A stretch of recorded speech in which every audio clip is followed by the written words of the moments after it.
Thad Ward's Red Sox journey began on a field in Fort Myers, Florida. Long before his name was called in the Major League Baseball draft, before he had discovered then honed a power sinker that would serve as the key to his dreams, Ward was a Bostonian for a day amid the sun-drenched palms. Having friends in high places is a blessing, no matter the age. When a childhood pal asked Ward if he'd like to try his hand as a bat boy at the Red Sox then spring training facility at City of Palms Park, the youngster was hooked.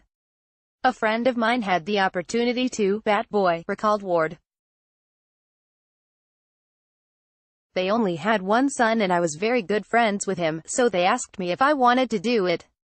That's really all that happened to get that job," though Ward's nonchalance makes it sound like just another gig. It was anything but.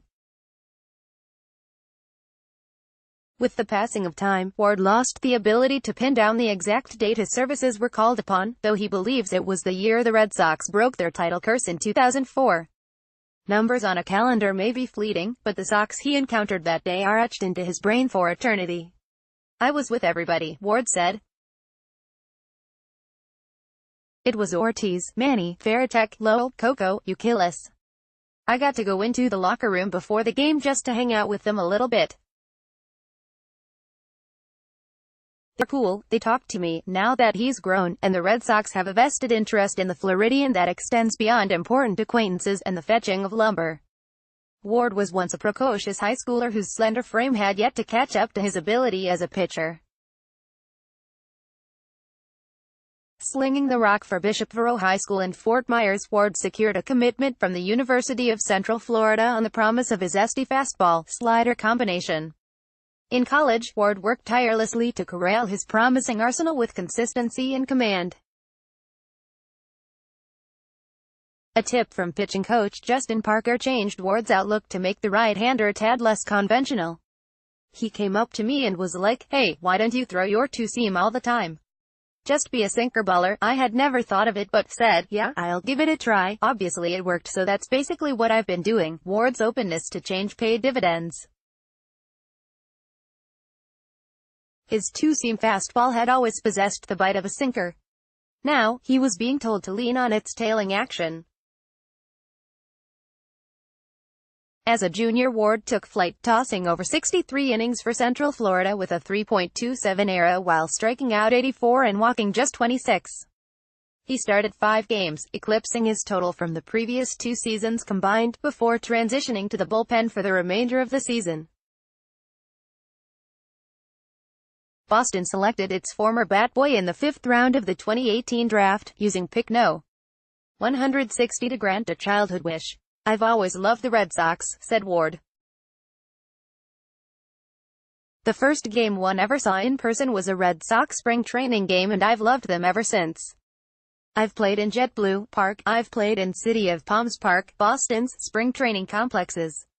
I've trained there all my life. I was really looking forward to the draft and I was really hoping it would be the Red Sox. That was the team I really wanted to go to.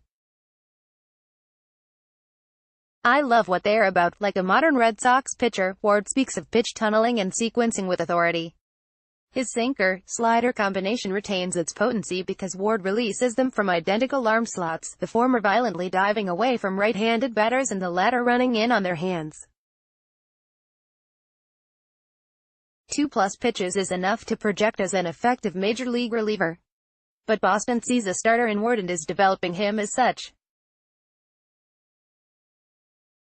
Part of that process hinges on the growth of Ward's changeup, which has gotten better but still lacks consistency. "A big one of my weaknesses in college, especially my sophomore year and still my junior year, was developing a changeup," Ward said.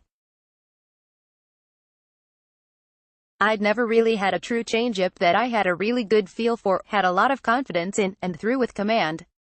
During the season we started using it more and more at UCF. It was getting better and better. Now, it's not really a confidence issue with the pitch, it's being able to throw it where I want, when I want. It's getting better. It's not terrible, but it's not where I want it to be. If it gets to where Ward wants it to be, opposing hitters are in for a tough time. Ward struggled in his first minor league start, lasting just 1 2/3 innings for short-season Single-A Lowell and allowing a run on 2 hits.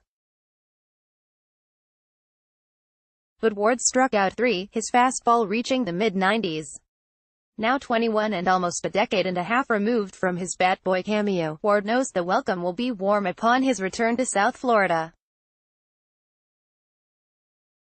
"Fortunately for me, spring training is right there in Fort Myers," he said.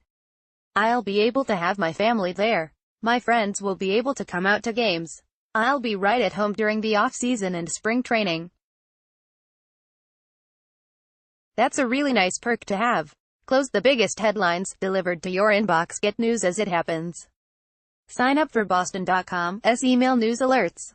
Thanks for signing up.